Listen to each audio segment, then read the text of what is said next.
Assalamualaikum warahmatullahi wabarakatuh. Perkenalkan, nama saya Wisnu Satrio Wibowo. Saya dari Prodi Teknik Informatika. Kebetulan di video kali ini saya akan menjelaskan tentang proyek yang saya buat untuk penilaian ulangan akhir semester mata kuliah algoritma tentang pemahaman percabangan, perulangan, array, dan fungsi. Kita mulai dari materi yang pertama, percabangan. Percabangan adalah proses membuat nilai kondisi benar dan salah untuk menentukan jika benar akan dilanjutkan, jika salah akan dihentikan. Terdiri dari if, else, else if, dan switch case. 1. Percabangan if merupakan percabangan yang hanya memiliki satu blok pilihan saat kondisi bernilai benar. 2. Percabangan if else merupakan percabangan yang memiliki dua blok pilihan. 3. Percabangan if else if merupakan percabangan yang memiliki lebih dari dua blok pilihan. 4.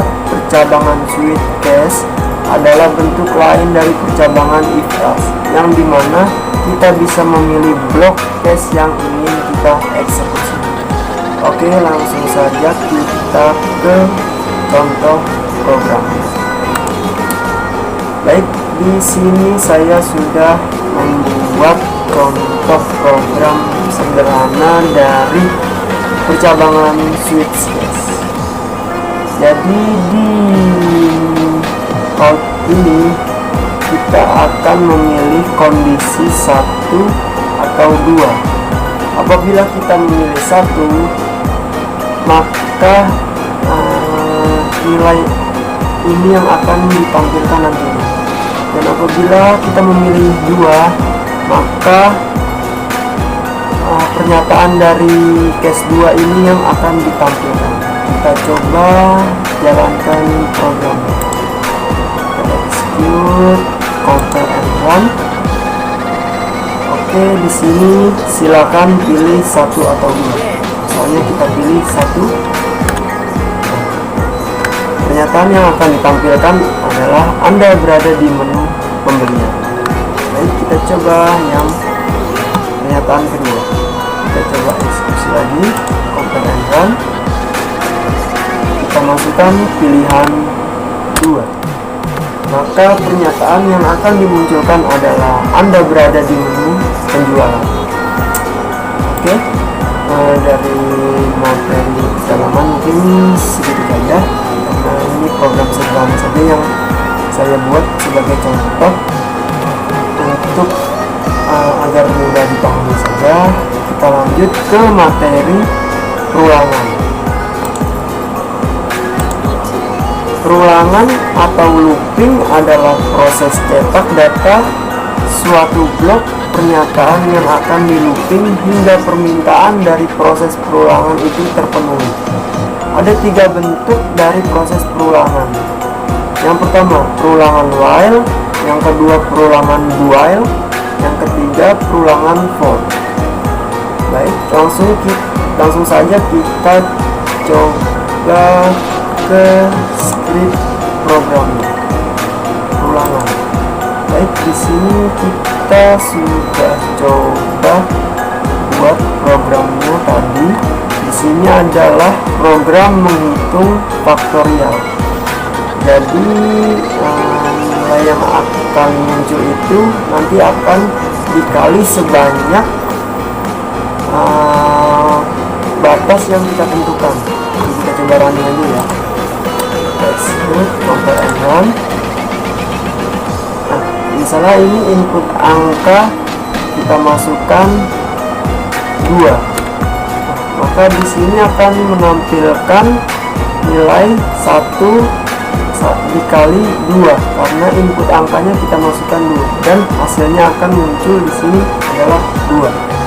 Oke, kita coba lagi dengan input angka yang lebih banyak. Kita execute, compare and run. Kita masukkan input angka angka 10. Oke, maka di sini perkaliannya dia akan berurutan sampai 10 kali dan dia akan dikalikan dengan kelipatan yang selanjutnya.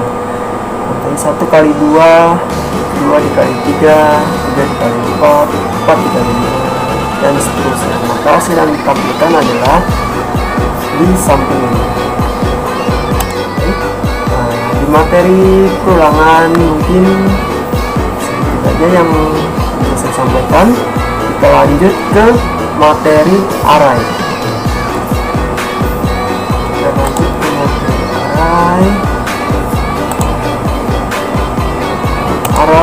Oke. Array adalah kumpulan variabel yang menyimpan data dengan tipe data yang sama atau data-data yang tersusun secara linear, di mana di dalamnya terdapat elemen dengan tipe yang sama. Indeks dalam array menyatakan elemen yang disimpan dan panjang atau length menyatakan total elemen yang tersimpan. Indeks dari elemen array dimulai dari 0 bukan 1.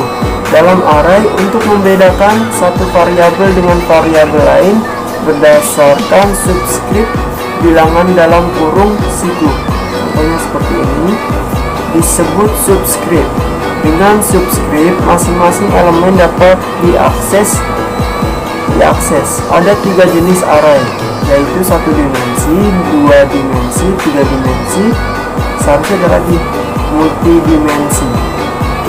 Oke, untuk penjelasannya seperti itu. Langsung saja kita ke contoh programnya. Array. Oke, di sini tadi sudah saya coba membuat script program array sederhana.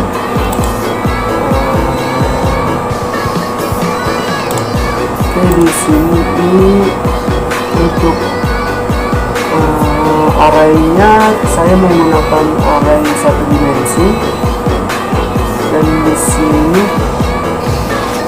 saya menggunakan pernyataan masukkan nama kendaraan dan masukkan tahun pembuatan. Maka nanti pernyataan tersebut akan ditampilkan. Kita coba eksekusi saja. Compare.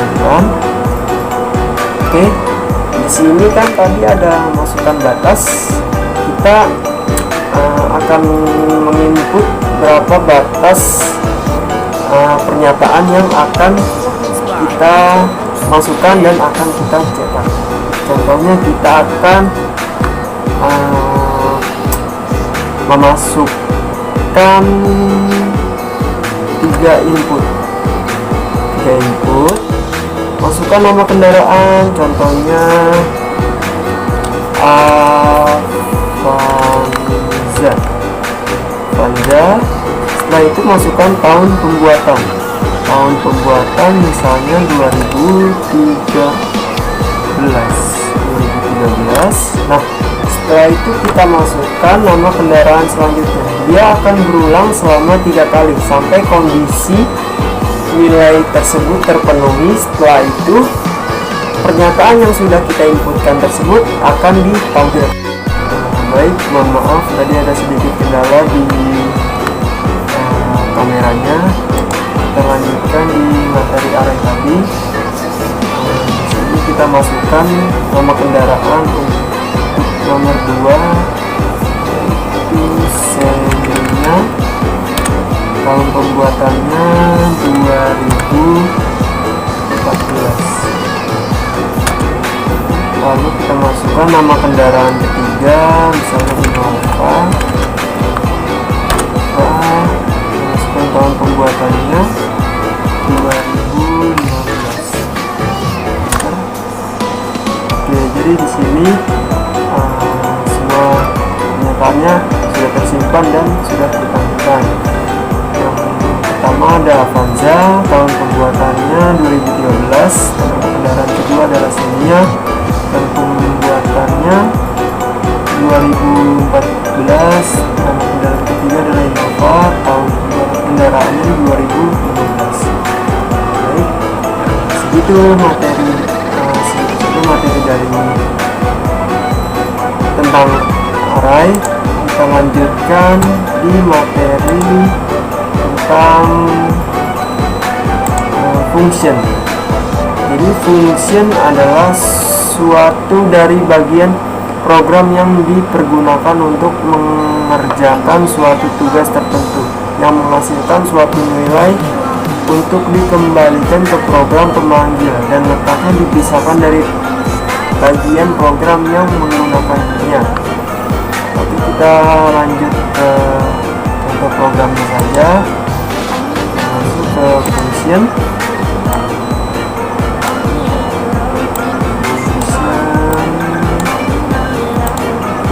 Oke, di sini sudah saya buat program fungsinya. Jadi saya menggunakan fungsi perintah void, yang dimana di dalam void ini sudah ada nilai dan pernyataannya.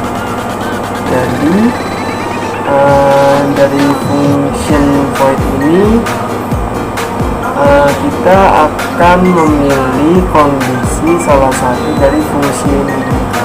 Apabila kita ingin menghitung luas segitiga, maka nanti yang akan dieksekusi adalah menghitung luas segitiga ini. Apabila kita ingin memanggil fungsi dari menghitung luas keliling persegi panjang, maka nanti menghitung luas keliling persegi panjang ini yang akan dieksekusi. Oke, kita coba ke contoh programnya yang dijalankan. Kita pegang. Oke, di sini ada kalian mau menghitung apa? Kita coba masukkan satu itu adalah menghitung luas segitiga. Setelah itu kita masukkan alasnya, misalnya 10, lalu kita masukkan tingginya misalnya 15.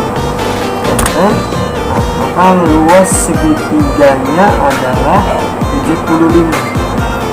Sudah langsung terhitung. Oke, kita coba kita akan coba memanggil fungsi yang kedua. Kita eksekusi lagi, compile and run. Baik, kita masukkan nomor 2 untuk menghitung keliling persegi panjang. Kita minta dimasukkan panjang, kita kasih misalnya panjangnya 20.